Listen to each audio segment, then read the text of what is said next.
Welcome back to another edition of Solved. Today we're working once again on the 2019 Honda Insight, and we're going to be doing a transmission fluid service. You'll find a lot of videos on YouTube elsewhere with 2010 to 2014, but I haven't found any with 2019 to current. Most likely it's the same, but let's make sure. Let's get into it. All right, looks like you got two of these, one on the driver's side out by the wheel.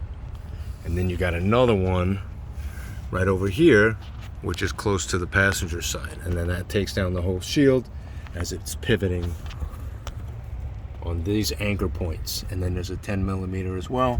Looks like a Zeus slotted screwdriver there and there. So 4 slotted screwdriver bolts to take down. Well, as you can see, I have the oil drain ready, and a correction on that. There's actually 5 and 6.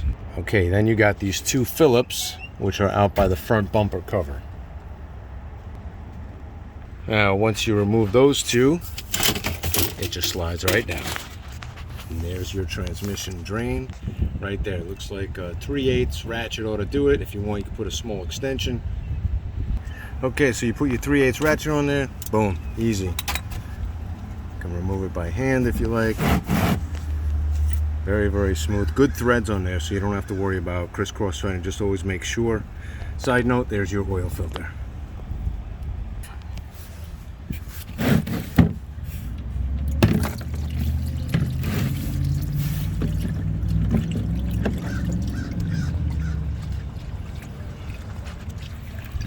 Okay, that's it right there. Sorry about the cardboard scene, but that's your nasty old transmission fluid.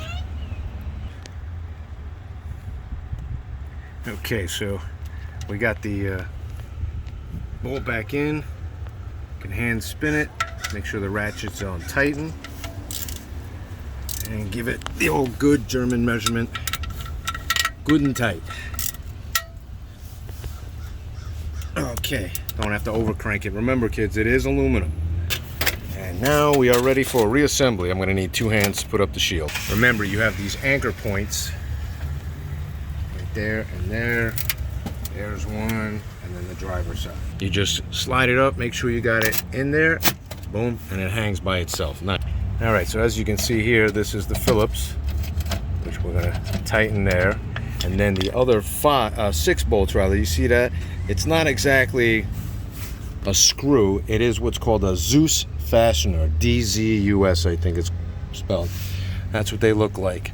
So it's really just 1 turn, quarter turn, if you will. All right, so this is what you're looking for right here. Honda transmission fluid, ATF DW1. Got some information on there. The only automatic Honda genuine ATF DW1 is the only automatic transmission fluid approved by Honda for use in Honda cars and trucks, as well as, doesn't say it, but accurate as well.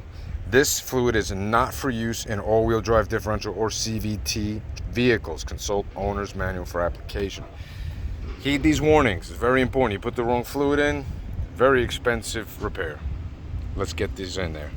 Okay, so this is the transmission fill drain plug that you'll be looking for, that you'll find right there. You see the shiny aluminum right there.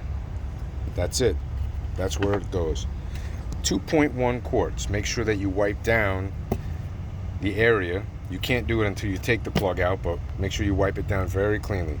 Matter of fact, I'm going to take a step back. I'm going to put the plug back in, and we're going to clean it with some brake cleaner around the area to ensure no no dirt goes into the transmission fill hole. Okay, so once again, it's now clean. You're going to see me remove it and drop it. Good job.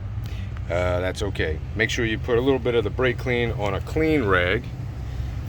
Let's get a clean one instead, and then we'll wipe around that transmission fill hole. Okay, just to add a little bit extra information here, we're going to modify the process. I would recommend not putting the skid plate back on, just in case that plug drops, because I had to remove the 2 Phillips head and the 6 Zeus fasteners all off again. Take the shield down, pick up the plug, and then put it all back together. So if you don't have butterfingers, then you'll be okay. Otherwise, if you're unsure, leave it off until you're done.